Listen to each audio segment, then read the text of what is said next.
Titanic নামটি শুনলেই চোখের সামনে ভেসে ওঠে এক রাজকীয় জাহাজ, এক ঐতিহাসিক ট্র্যাজেডি এবং আটলান্টিক মহাসাগরের অন্ধকারে হারিয়ে যাওয়া একটি বিশাল রহস্য।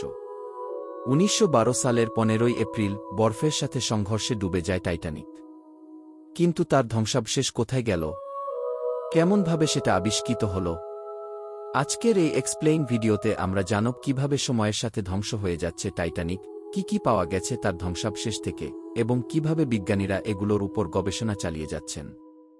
টাইটানিকের ধ্বংসাবশেষ পাওয়া গেছে উত্তর আটলান্টিক মহাসাগরের প্রায় ১২,৫০০ ফুট নিচে।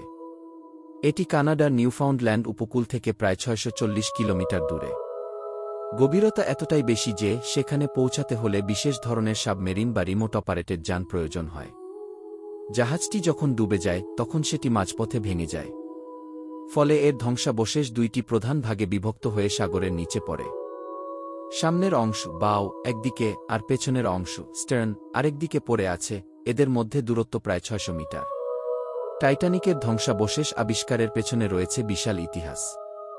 ১৯৮৫ সালে সমুদ্রবিজ্ঞানী রবার্ট বলার্ড এবং ফরাসি গবেষক জুলুই মিশেল জিয়েন-লাউয়েস মেচেল প্রথমবারের মতো এই ধ্বংসাবশেষ খুঁজে পান। তারা ব্যবহার করেছিলেন গুঅর্গখি নামের একটি রোবট সাবমেরিন, যেটি ক্যামেরা দিয়ে সাগরের তলদেশ স্ক্যান করে।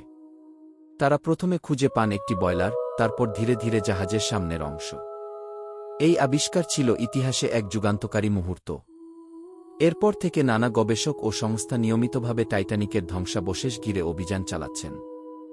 সাগরের তলদেশে যেখানে সূর্যের আলো পৌঁছায় না সেখানে টাইটানিক আজও টিকে আছে, তবে প্রতিদিনই ক্ষয়প্রাপ্ত হচ্ছে। অক্সিজেন, উচ্চচাপ, ঠান্ডা তাপমাত্রা এবং বিশেষ ধরনের ব্যাকটেরিয়ার কারণে জাহাজের ধাতব কাঠামো ধীরে ধীরে গলে যাচ্ছে। বিজ্ঞানীরা বলছেন এই ধ্বংসাবশেষ হয়তো আগামী ২০ থেকে ৩০ বছরের মধ্যে সম্পূর্ণরূপে মিশে যাবে সাগরের মাটির সাথে।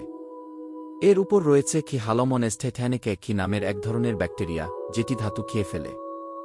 এই ব্যাকটেরিয়া এমনকি নতুন ধাতব গবেষণার জন্য গুরুত্বপূর্ণ হয়ে উঠেছে। টাইটানিকের ধ্বংসাবশেষের চারপাশে ছড়িয়ে রয়েছে নানা নিদর্শন।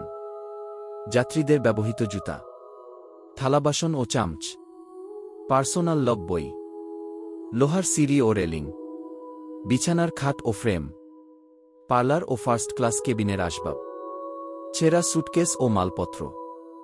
সবচেয়ে চমকপ্রদ বিষয় হল এই নিদর্শনগুলো আজও টিকে আছে প্রায় ১ শতাব্দী পরেও, কারণ সমুদ্রের গভীর অন্ধকারে এবং নিম্ন অক্সিজেন স্তরে জৈব ক্ষয় প্রক্রিয়া ধীর। টাইটানিকের ধ্বংসাবশেষ শুধু ইতিহাস নয়, এটি সাগরের এক স্বতন্ত্র বাস্তুতন্ত্র। এখানে গড়ে উঠেছে নতুন ধরনের সামুদ্রিক জীবন। ধাতব কাঠামোতে বাস করছে নানা রকম ব্যাকটেরিয়া, শামুক, অক্টোপাস, স্পঞ্জ ও সামুদ্রিক কীট। ধ্বংসাবশেষ এক প্রকার কৃত্রিম রিফের মতো আচরণ করছে, যেখানে সামুদ্রিক প্রাণীরা বাসা বাঁধে।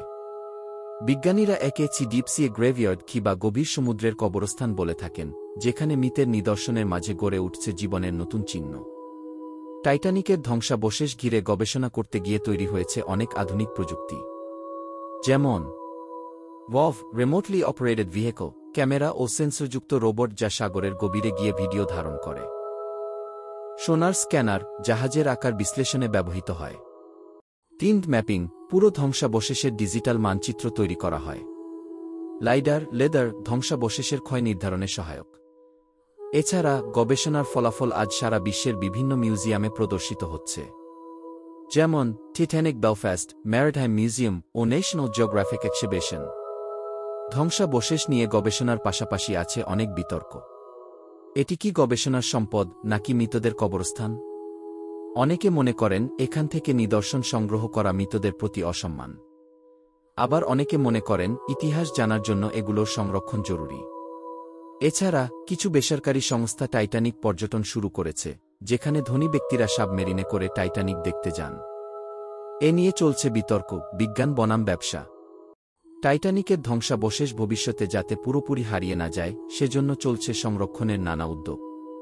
ইউরোপ, কানাডা ও যুক্তরাষ্ট্র মিলে তৈরি করেছে একটি চুক্তি, যাতে ধ্বংসাবশেষকে বিশ্ব ঐতিহ্য হিসেবে ঘোষণা করা হয়। এছাড়া 3D স্ক্যান ও ভার্চুয়াল রিয়েলিটি ট্যুর তৈরি করা হচ্ছে, যাতে ভবিষ্যৎ প্রজন্ম টাইটানিককে দেখতে পায় ডিজিটাল মাধ্যমে। টাইটানিকের ধ্বংসাবশেষ শুধু একটি ডুবে যাওয়া জাহাজ নয়, এটি এক জীবন, ইতিহাস, শিক্ষা এবং গবেষণার উৎস। সাগরের অন্ধকারে এখনও নিঃশব্দে পড়ে থাকা এই জাহাজ আমাদের মনে করিয়ে দেয় প্রযুক্তি যতই উন্নত হোক, প্রকৃতি সবসময় এক ধাপ এগিয়ে। ধ্বংসাবশেষের ধাতুতে জমে থাকা লবণের দাগ আর তার আশেপাশে ঘুরে বেড়ানো মাছগুলো যেন জানান দিচ্ছে, ইতিহাস কখনো হারায় না, কেবল গভীর।